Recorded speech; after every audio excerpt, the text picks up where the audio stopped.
Lost girl therapy. I don't know if you're gonna like this answer, but you have to trust that you can get out of it.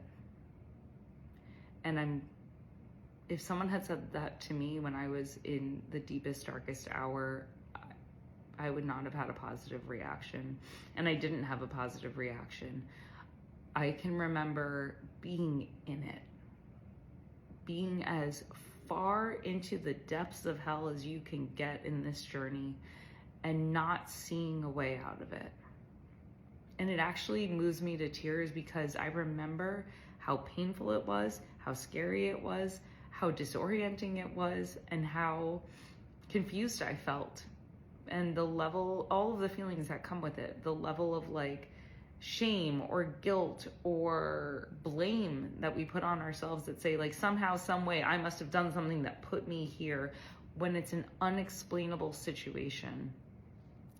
And then to have that added layer of like friends or family members or doctors who say like, well, it's all in your head, or you did this to yourself, or you made it up. You almost begin to believe that it's true. You almost get to a space where you say, somehow on some level, I must have caused this. And that just erodes at the relationship between the mind, the body, and the spirit when it comes to trust. And trust is the thing that gets you out of this. Trust that there can be an opposite to the darkness. Trust that there can be hope when there isn't any. Trust that things can potentially change. And you don't build trust automatically. For me, it came in these really brief moments when I finally got sick of believing that nothing would change. And I remember this moment so clearly. I had a conversation with my parents and they said, things will change.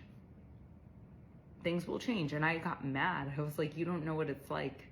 You don't know what I'm going through. You have no idea what it feels like for your body to betray you, to have your entire world isolated down to a, whatever, 4-block radius, to not be able to go outside for periods of time, to be consistently dismissed. You do not know what it's like, so do not tell me to hope in an experience that you have not had.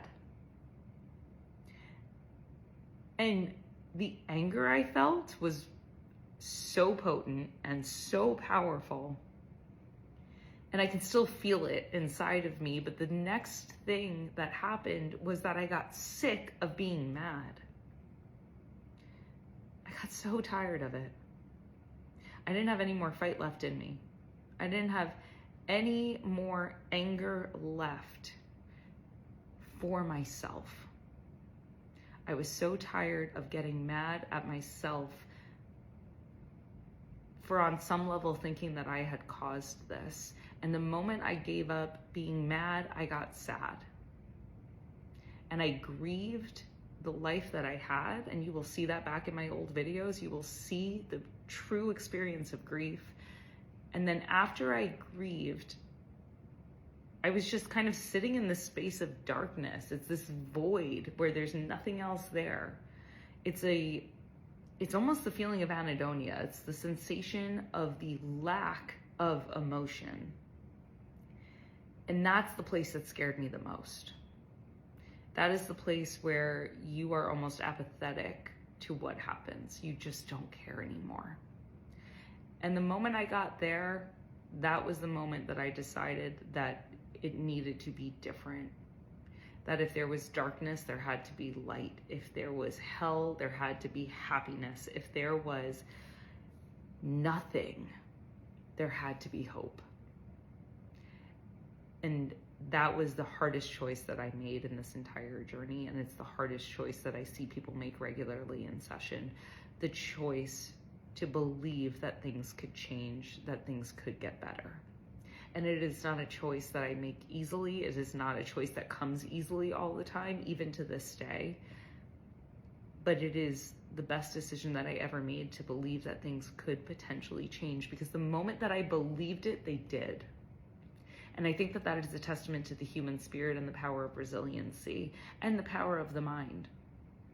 The moment that I believed that something could potentially change, I started working harder. I started working in a different way to heal.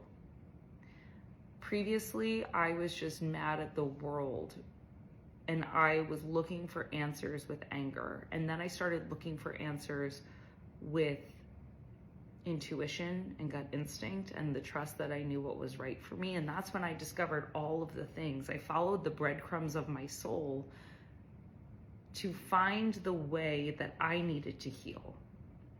I didn't do the Levine protocol because someone told me. I did it because I saw it online and it resonated with me, and I said, that will work for me. I didn't do somatic therapy because somebody recommended it to me. I did it because I said my nervous system is dysregulated and I have some things that I need to work through, and this is what calls to me. I didn't do physical therapy because the doctor told me to when I had problems with my neck and jugular vein compression, because my doctor said, don't do it. You can't fix it. But I did it because I knew that's what my body needed. And the moment that I started leaning into trusting that I could find what I needed was the moment that the things that I did made things better, not worse.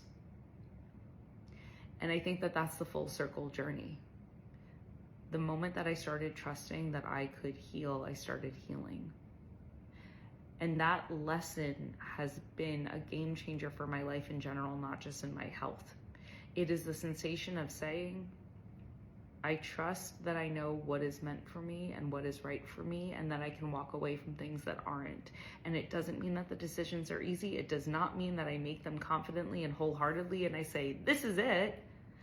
I simply say, it feels right for me to try this right now, and we're going to see what happens. And that mindset has always paid off. So if you are somebody who is trying to figure out a way out of the depths of hell or darkness or whatever it is that you are going through, ignite the light of trust inside yourself and see what can happen. It doesn't always need to shine brightly. It does not even need to stay lit 100% of the time. You just need to believe that there is a potential that is opposite from what you are living. And eventually, if you're lucky like me, you will realize that your reality has become the thing that you never thought was possible 3 years ago.